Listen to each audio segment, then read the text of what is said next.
Welcome to this Radix video. Today we're speaking to Nick Silver about his book that he co-wrote with Zoe Hodge about new political parties.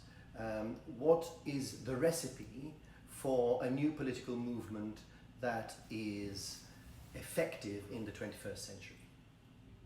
So the idea behind this book came about a year ago when I was turned on the TV and observed the absolute catastrophe that are two major political parties, and I thought what we need is a new party. So what I did is I looked abroad to the rest of the world to see where there have been lots of successful new political parties, and we studied four of them, three new parties, Podemos in Spain, Five Star in Italy, Macron's party, La République En Marche in France, and in Canada, not a new party, but a party, the Canadian Liberals under Trudeau, who took on many of the aspects of insurgent parties.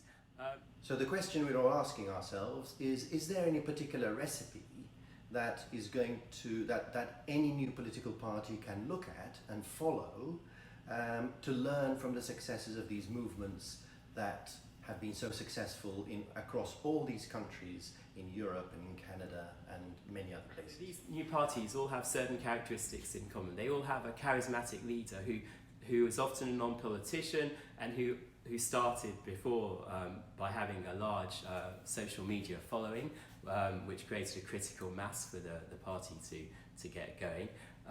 They all make extensive use of social media, and interestingly, it's not that they use social media, it's how they use it. One of the most important aspects is they use social media to get people to meet up physically, and they use those physical meetings to create a momentum, to create a movement, to extract information out of these meetings. And finally, their image. All these parties portray themselves as being against the establishment. The establishment is broken, it's rotten.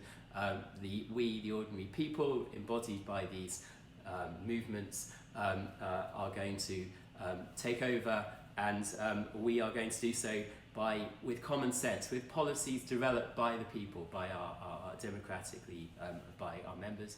Of course, the question on everybody's lips is, could this happen in the UK?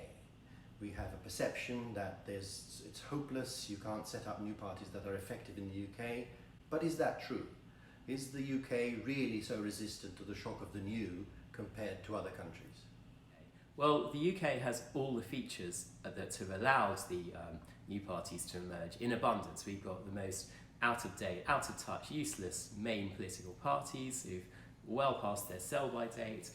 We've got people very active on social media. The technology's the same in the UK as everywhere else. But I've also done an analysis on the first past the post voting system, and when you get to a certain share of the vote, about 26%, you don't get many seats, but above that share of the vote, your number of seats you get goes up disproportionately, because you end up it works in your favour when you get above that vote. And what happened with the SDP Liberal Alliance in the 80s was that they were very unlucky. They got to about 25% of the vote, hardly got any seats.